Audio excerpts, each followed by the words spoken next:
O, mukhang araw-araw na ang banat Si Yusek Claire Castro may hirit ngayon laban kay VP Sara Duterte. Panoorin natin pagkatapos mag-react tayo.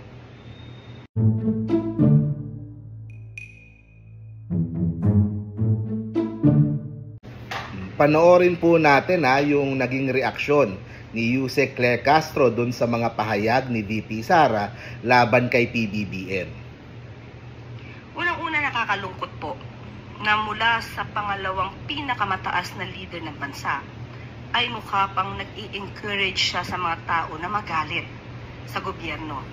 Nung nalaman po ito ng Pangulo ay wala po siyang naging reaksyon dito dahil hindi nga po ito dapat nanggagaling sa pangalawang pinakamataas na leader ng bansa.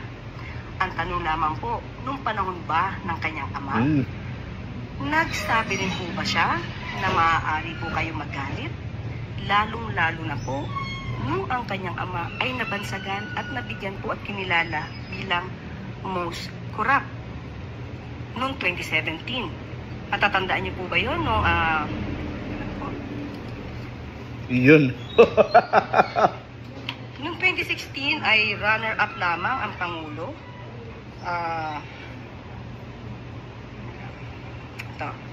Noong 2016, runner-up lang si Pangulo bilang most corrupt. Siya ay kinilala ng Organized Crime and Corruption Reporting Project. Pero noong 2017 ay nag-level up siya dating Pangulong Duterte. Talagang naipasok pa to no? Awardee, at kinilala ng People of the Year being the most corrupt.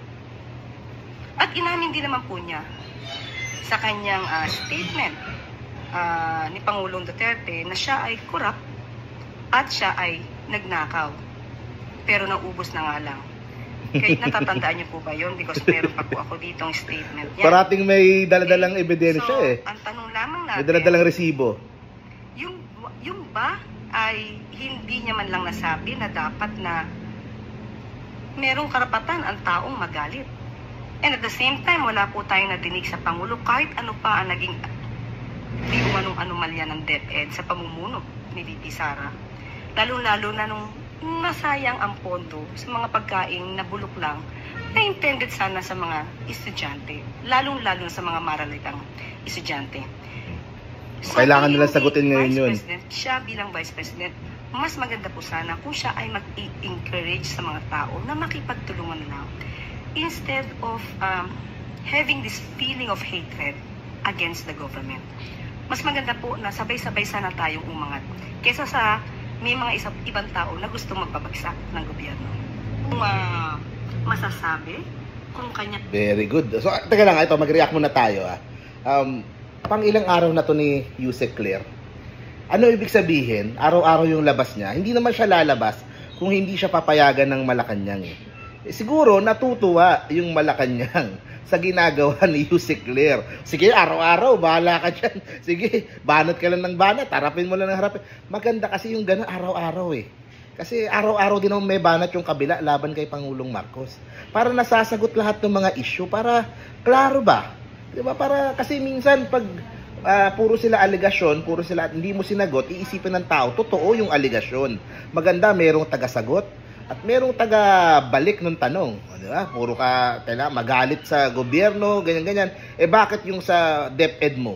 Meron daw mga ghost students, meron daw mga confidential funds, meron daw mga nasayang na mga pagkain, bakit hindi nagalit yung mga supporters mo nun sa mga problema at katiwalian na ganun? May binabalik ngayon, pag in-interview si VP Sara, tatanungin na siya tungkol dyan. Meron nang ibabalik sa kanya tungkol dyan. Yun ngayon yung problema ni VP Sara. At nung kampo nila, meron nang tagasagot Yun ang importante dyan. Diba? Tama naman yung punto, tama nga naman. Sila din naman yung nagpauso nun. Yung tumulong ka na lang sa gobyerno. Puro ka reklamo kaya hindi tayo umaasenso dahil puro kayo paninira. Nakakahiya sa abroad na puro kayo paninira, sinisiraan nyo yung Pilipinas sa ibang bansa. Nakakahiya. Tumulong na lang kayo. Diba? Sila din naman ang nagpauso niyan.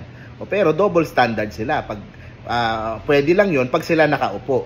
Pag iba na nakaupo, hindi na pwede yon.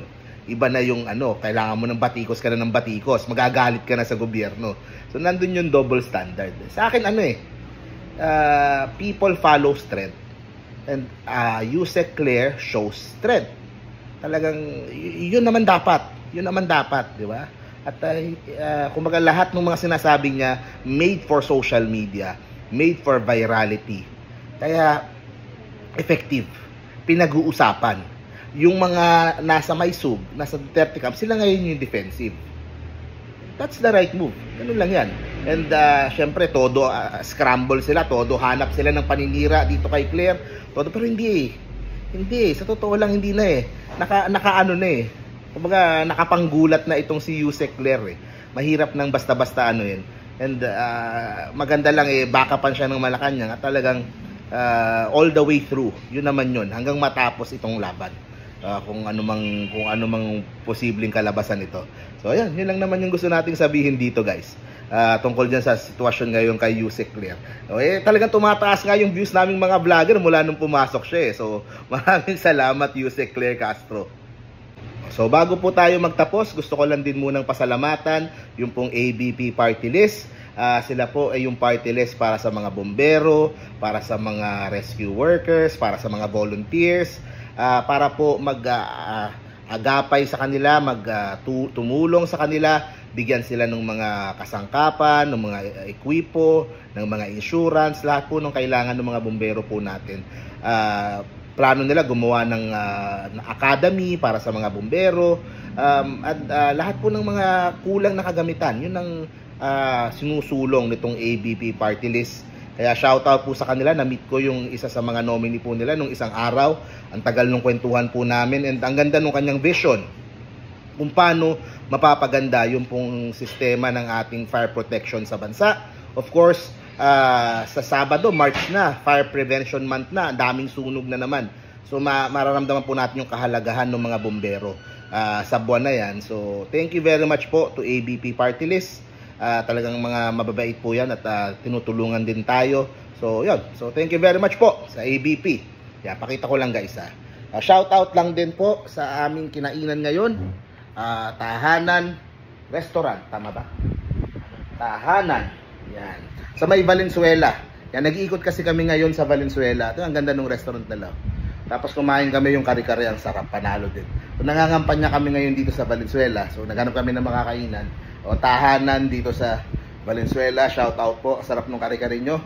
See you guys sa next vlog po natin, mga taga Valenzuela. Maraming salamat po sa mga sumalubong sa amin ngayong araw. See you guys, bye bye.